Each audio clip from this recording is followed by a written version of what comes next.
Hey guys, we're doing another Bloveslife low carb challenge. Oh yeah, and more prison talk. What's up everybody? This your girl Shala, Promostk. I got my bib on, y'all. I'm ready.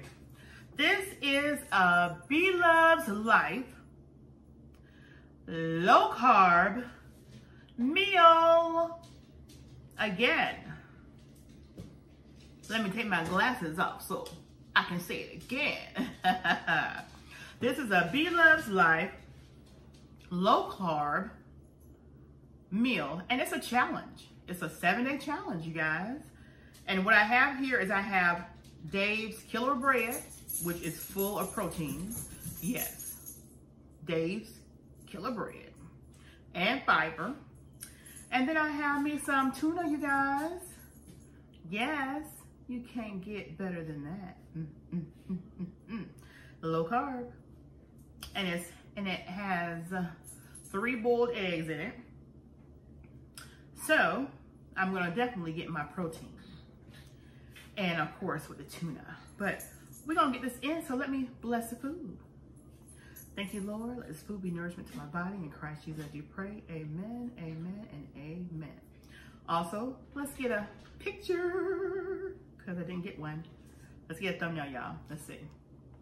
Let me hold it like this. Let me hold it like this. How about this? Ooh. Yeah, I like.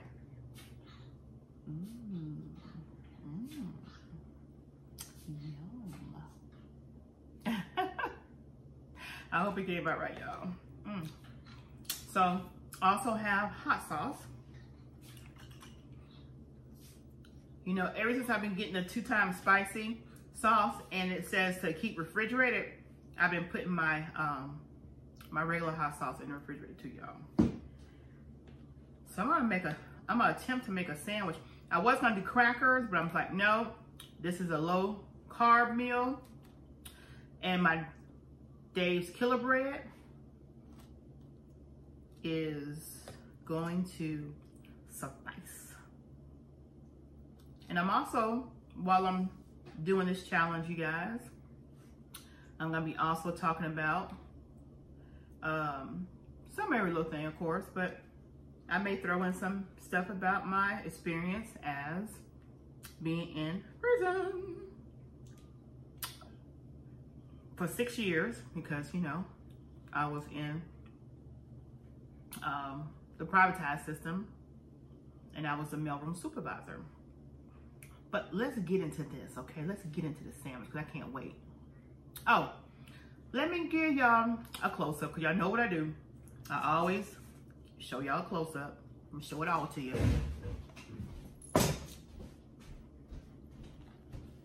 Okay. This is my tuna. Uh-oh. Let me get it right, y'all. I don't want to waste it. That's my tuna. That hot sauce on top of it. I hope y'all can see that.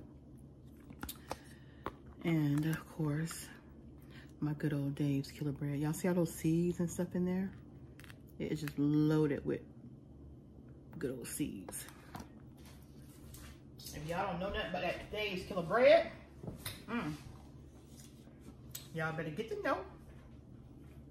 Y'all better get to know about that Dave's Killer Bread, y'all.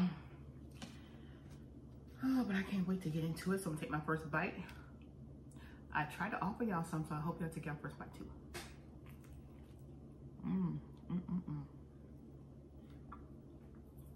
There's just something about biting into that Dave's Killer Bread with all that nuttiness from the seeds.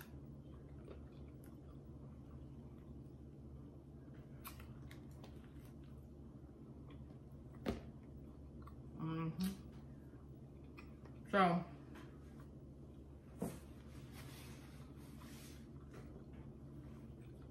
I welcome all my new family, as well as my ride or dies that return every video. Please feel free to comment, because I love reading your comments. Thumbs up the video.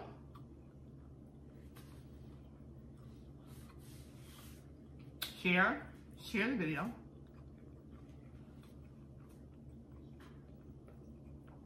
So other people can enjoy it as well. And then subscribe if you haven't already. Hit that red button and make it great.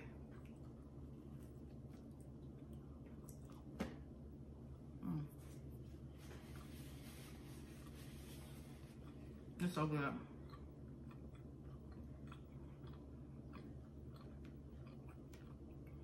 Put some more hot sauce in it. Well, it's just regular Louisiana hot sauce, y'all. Just regular Louisiana hot sauce.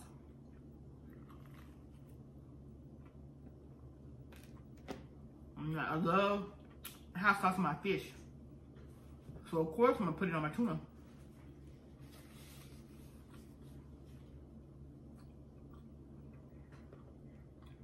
And I'm hungry.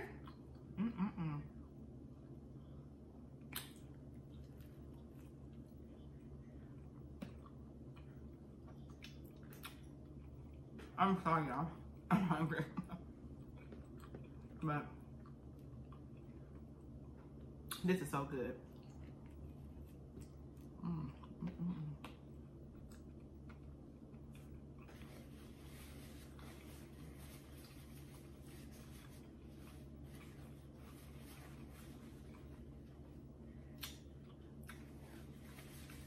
So, let me talk more about the private prison I was in.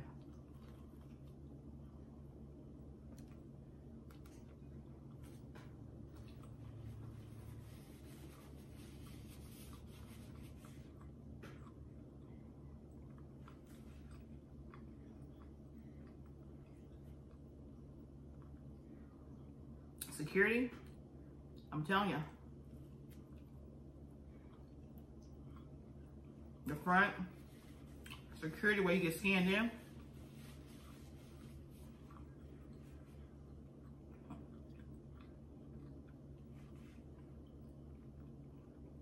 me being a department head, I had to do a lot of audits. And a lot of my audits meant I had to make sure that the officers were doing their job.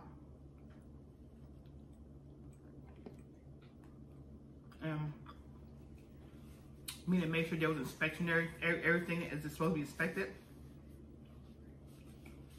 When people came in, everybody came in, had to have, that worked, they had to have clear bags.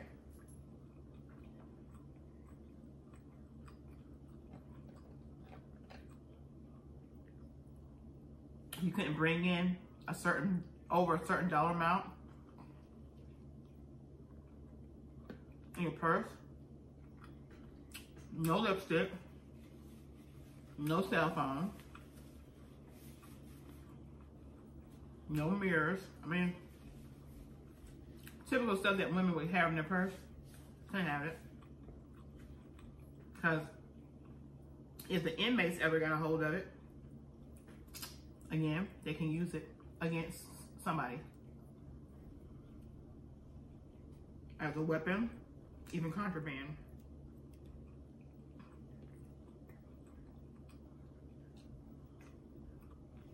So,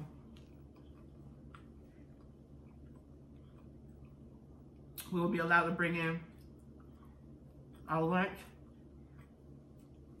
And our bag couldn't be but so much. We had like these little baskets. Whatever fits in that basket is what you can bring in. And those baskets were not that big at all. All right, y'all.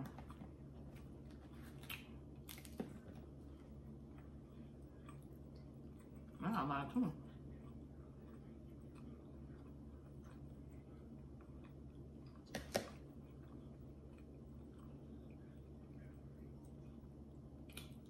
But I had my clerks, and for some reason, there was a lot of smokers, whether it was clerks, officers, a lot of smokers in the prison system. And at no time should the mailroom be left unattended. I mean, if the warden or somebody came by to the mailroom, there better be at least one person in there. And I was noticing with some of my clerks, they would want to take their break together, their makeshift breaks, because it was just smoking break. And they have cameras out there. And every time the my clerk or just anybody had to go through, go outside, they had to come back into security. So that's extra work on security to clear them again every time somebody goes in and out, in and out, in and out for a cigarette break. So I had to get in control of that. I'm like, you know what? No. Because I was a non-smoker. I didn't have to deal with that. So you guys are going to go out to smoke on your assigned breaks. It's not going to be that, oh, I got smoke, you got to run out. Oh, you got smoke, you got to run out. It's not going to be that. So, of course, with me having all clerks that were smokers, they didn't like that very well. But you know what? It didn't matter. They had to, and hereby, our faces getting written up. And like I say, I have nothing against smokers, but I do have something against them not doing their job because they want to be outside every 5 minutes smoking. And mail is piling up because we have inmates that will see the mail piling up. They don't know what day we're on that mail, but they would see the date, the mail piling up. So of course, like news reporters, they go back to the compound saying, that's why we can't get our mail. Them clerks be outside smoking all the time. All that mail in that mail room. Then we start seeing grievances. We can't get our mail because y'all be smoking all the time. Well, how do you know that? Because the inmates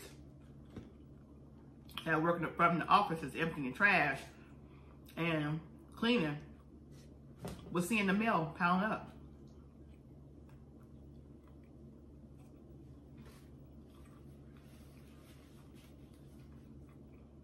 So I was super duper glad when they made the prison a smoke-free prison. Now they could go out to their parking lot and smoke, but again, only on their assigned breaks.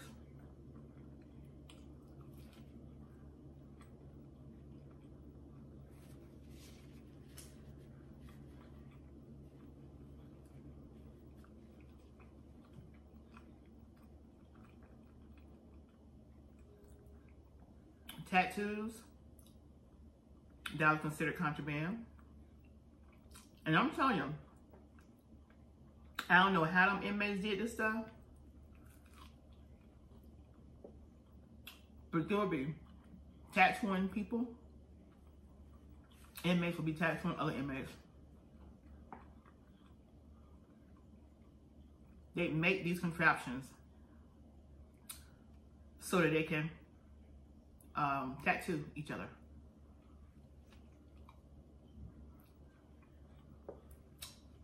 They were not allowed to receive Polaroid pictures. Because what they were doing with the Polaroid pictures is making ink. Yep. Making ink.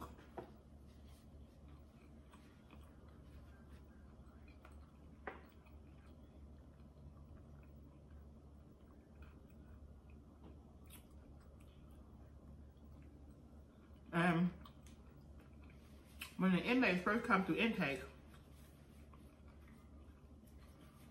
if they have tattoos, it's documented. If they don't have tattoos, it's documented. The locations of the tattoo is documented.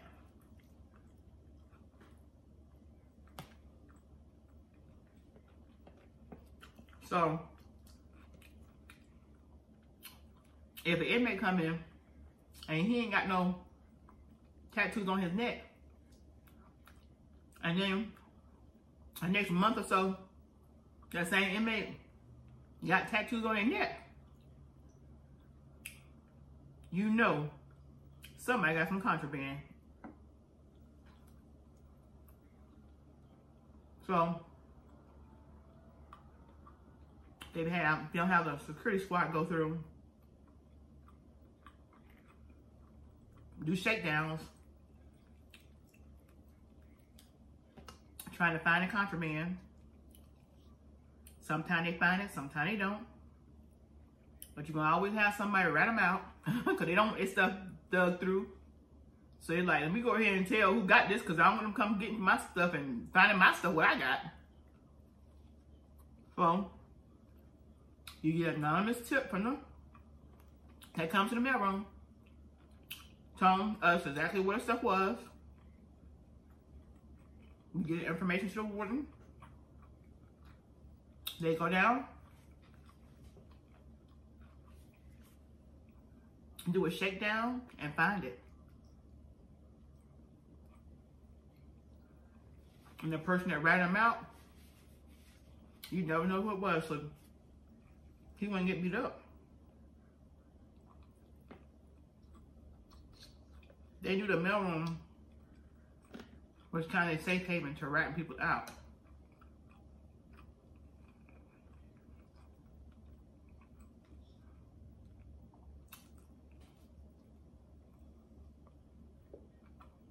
But so much contraband.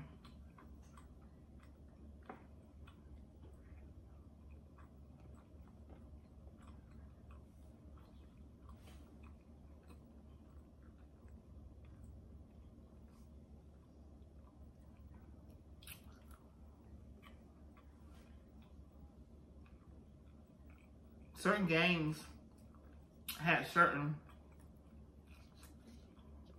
ways they present themselves. Like you'll see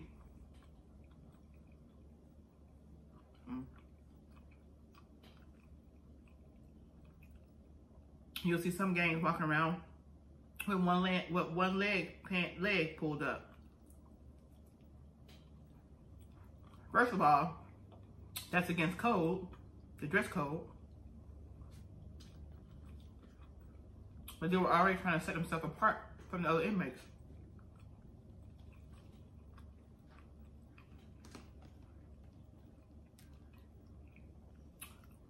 So, you knew if you saw an inmate walking around with one of his pants leg pulled up, you know he was gang affiliated. And you knew what gang he was affiliated with. So, whenever an officer saw this, they made the inmate pull his pants leg down.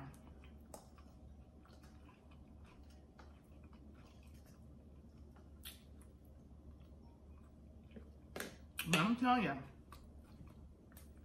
sometimes, you know, the inmates are locked up to be rehabilitated.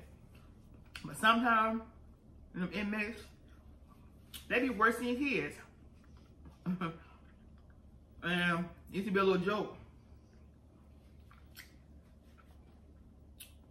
about that too. Because the inmates complained about everything. In the private prison, they could complain about everything and get away with it. Because that's one of the things with the private prison. They have a grievance system. And the grievance that the inmates bring forth, because again, we're paid by every head that comes through from the state by us being in prison. They want to keep the prisoners happy. Pretty much. Now you're gonna have some troublemaker prisoners, but you're gonna have some that's just so nice. I remember when we used to go down to the mail room to disseminate the legal mail. This is a couple of inmates, but when an inmate is giving us a hard time, they'll step up. And it'd be sometimes these seasoned inmates, they'll step up and say, hey man, they doing a job, just go. They'll just kind of like, just go. And the inmate will look at them like, okay, I'm backing off. Because that inmate is holding up them from getting their mail. They holding up them from their time that they could be going to a class or going to do something else. So you got inmates out there that show much respect to the job that the officers are doing in a prison. They respect it. They respect their time as well. So they don't want another inmate messing up with their time, especially when they got something to do. We had a chaplain department there. The chaplain was always there.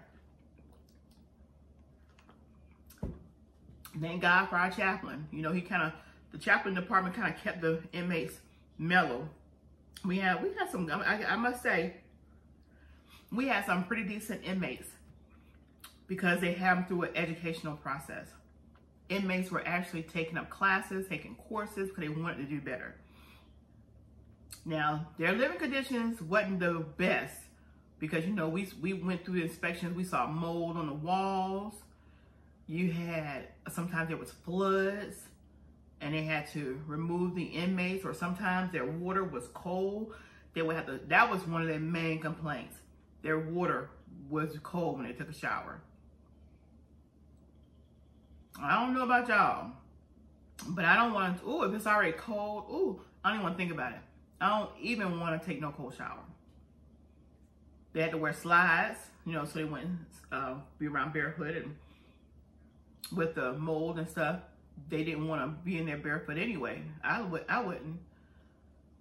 But the conditions, being that it was considered a newer facility, they did have issues. They had problems. When there was lockdowns, oh my God, let me tell you. When we had to do lockdowns and shakedowns, because the department, I say we, I mean the department heads, because I was a department head. And we would have to go to these dorms. Lord knows, we would do our shift plus another shift, because we couldn't leave until all the dorms, all the inmates' space cells was inspected. And I'm diabetic. I'm like, I need something to eat. I can't be down there 12, 13 hours and not have anything to eat. So the warden would have snacks and stuff delivered down to us. And it'll be like those Nutter Butters, you know, some chips, soda, water, juices. So it passes the time away when we're down there 12, 14, sometimes 16 hours doing these shakedowns. Because once we started in a dorm, we didn't leave that dorm until every last one of those beds and the inmates, their cells and everything was inspected. And I'm telling you, I used to feel so bad, but we know we had a job to do. FDOC says no pictures or nothing under the beds. And they're bunk beds in the cells. They're bunk beds. So the inmate that was on the bottom bunk would have the bottom top bunk have his pictures and stuff of his family, you know, of his family, of his wife or mom or whatever. And that's just something that before they close their eyes, that's who they see. And you kind of understand that, right? Because that's all they have. And FDOC, that's contraband. You cannot do that. They consider that defacing the prison. So when we would see that, and that's the thing, the officers would not uphold, a lot of the officers would not uphold that rule because they figured, man, that's the family. Just let it stay there. They ain't hurt nobody. They ain't violent. They ain't trying to fight me, an officer. So let them keep it. You know, I'm just going to look the other way. But as soon as we went through doing those inspections, us as inspectors, at that point, we could not overlook it. We could not look the other way. And it made me feel so bad, but we had a job to do. Like I'm saying, if you have a job to do, just do your job. And we would have to pull all that stuff down. And it would be pictures that their family sent them that was maybe on paper. It may have been some newspaper clippings that they may have sent them of their children in sports or something. We had to take that stuff down, and it became trash. Inmates didn't get that stuff back. Or they had to tell us where they wanted it sent because they couldn't keep it. So if everybody followed the rules, then it wouldn't come to that point where you would have to do that to an inmate. I'm telling you, we hated doing it, but we had to. We had to uphold the rules because FDOC, they do fine. It's $1,000 a fine. And we did not want to get fined $1,000 a fine. And it would have been a lot of fines. So yeah, FDOC would come through sporadically. We wouldn't know when they would show up. Everybody be all scared. Oh, FDOC is here. FDOC is here. I'm like, if you're doing your job, you wouldn't have no problem with FDOC being here. I mean, my clerks would be terrified. Miss Salter, are you gonna be here when FDOC comes? I don't wanna be here when they come in the office. They're gonna be asking questions. Just do your job. If you do your job, you won't have any problems with the questions they ask you. A lot of the things they don't want to see, if FDOC comes in, they don't want to come to your office and there's a computer up. If you are not at your computer, you better lock it because that's a fine. I mean, it is so many different fines that you can get in a prison. Just as one person, you can cause a company to have so many fines. Not meeting the 48-hour turnaround of getting the inmates their mail. Not meeting the 24-hour turnaround for not getting them their legal mail. You know, I mean, there's so many different rules. And you got to sit there, and every time a rule changes, you got to sit there and me as a mailroom supervisor, I had to change them, make sure my clerks signed off on them, that the rules change, that this change, keep them up to date with all the changes, with making sure that they know what the rules are. That was their job too. And when you are in a prison setting, following rules makes it safe for you. Okay? Even when we had bad weather drills or fire drills, you know, we had a place where we had to go. We had to get out there. We had to, you know, we had to, again, follow rules. We had to make sure that in a hostage situation or in a riot situation that we were all accounted for. And that took some planning, you know, and we would do drills. They had a schedule for doing drills. Nowadays, you see certain companies, they don't even know where the escape routes are or where the fire routes are. If there's a fire, they're not letting their employees know this stuff. But the prisons, that's priority. That's part of the FDOC rules and pretty much, I'm pretty sure any prison, because you don't want to be somewhere and no one can account for you. And that has happened before. And that's how they found out that somebody was taken hostage by another inmate, is because that person was not accounted for. So there's I's to dot and T's to cross. But when you abuse your power as being an officer, not saying that there was abuse of power, but if you do, because, you know, there's a one side of the coin, which is the inmate saying that they're not being fairly treated. And then you have another side of the coin where the officer says, I'm treating you how you're supposed to be treated. And then you flip them over again, an inmate saying that the officer is being nice to them. And then the officer is saying the inmate is being unruly, or vice versa. So you have to just, you cannot take work home, and you cannot bring home to work. And a lot of times these officers are having a bad day. They can't get off. They cannot relieve themselves on a post because it's considered job abandonment. And they're pretty much just there.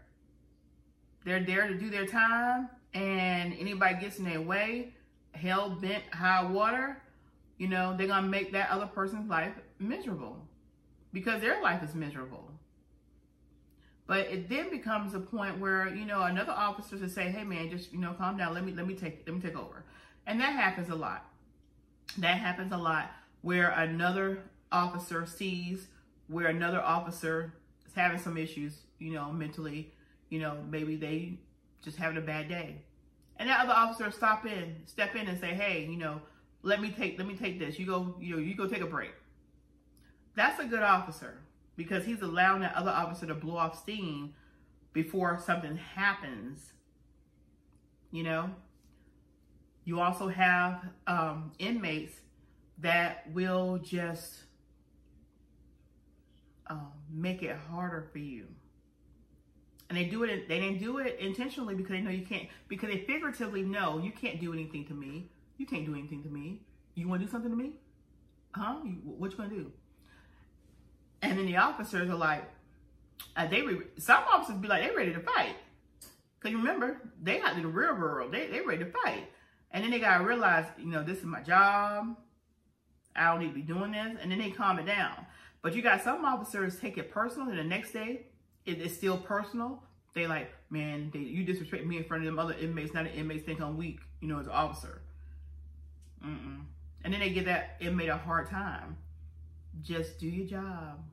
Just do your job. And everything will work out all right. You know, inmates will stress you out.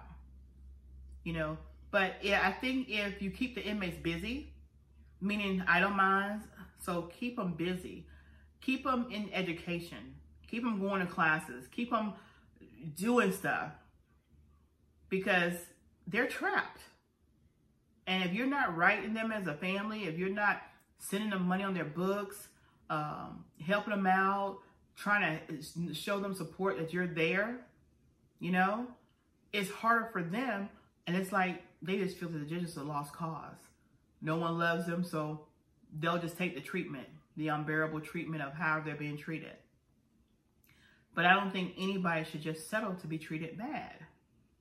You know, you gotta let the God in you so shine. When you take it upon yourself to do a job like that, to be a corrections officer or to be a warden, to be assistant warden, I mean, you're serving your community in that aspect of doing that. And don't make it harder for someone to serve their time. They've already done the crime. If they were actually guilty, they already done the crime. Just let them do the time because they're going to do the time. Do you give them a hard rock to sit on to do that time?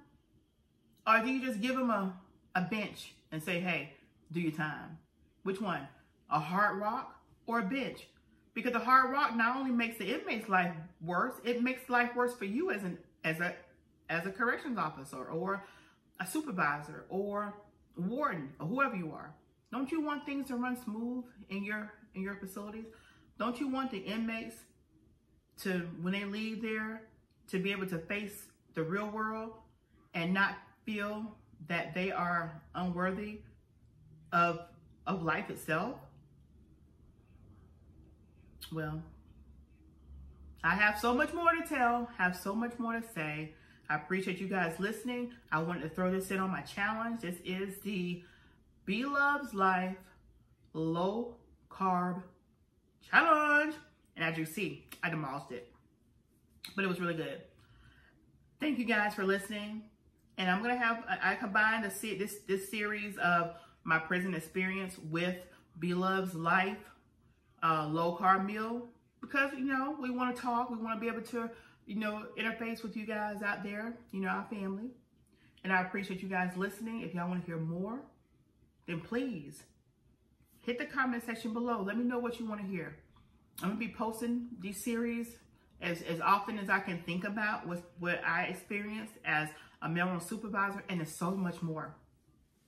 I remember when I first started and they had us as the department heads doing perimeter.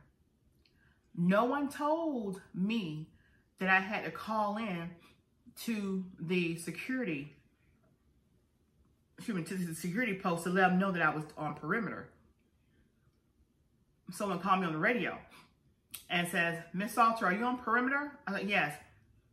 You need to notify security that you're on perimeter, because if you're not authorized on perimeter, the security officer that's on the perimeter has authority to shoot.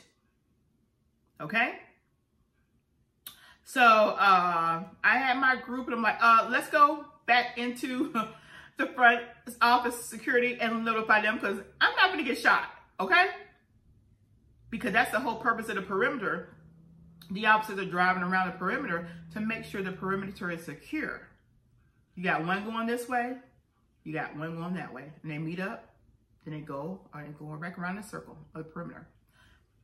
One day, this is for another story, but I'll tell you. One day, we're doing perimeter, and we're walking, and the cars now, remember, we're on perimeter, so the vehicles should always be moving. This vehicle was at a standstill, and I'm telling the other department heads, I'm like, oh my God, is that officer dead? Because the car wasn't moving, and the officer, you could see him through the windshield, he was just still. And as we got closer and closer to him, I told the other one, oh my God, he is asleep. He's supposed to be driving that car around the perimeter, but he was in that back part where I guess he knew nobody could see him, and he was asleep. So guess what Miss Salter had to do?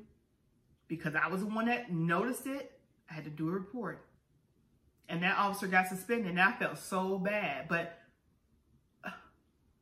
you're supposed to be doing perimeter. What if an inmate had broke loose and you're asleep? Really? So anyway, the word got around. Miss Salter got the officer suspended. No, he got himself suspended because he should not have been asleep. And then the officer said, oh, I wasn't asleep. Yes, you were. You were asleep because the car wasn't moving. And we stood there looking at you for a good 2 minutes before I hit the glass window. So, yeah, it's just a lot of stuff, y'all. But 6 years in prison. And I'll be telling you guys more. Promostk. Promostk.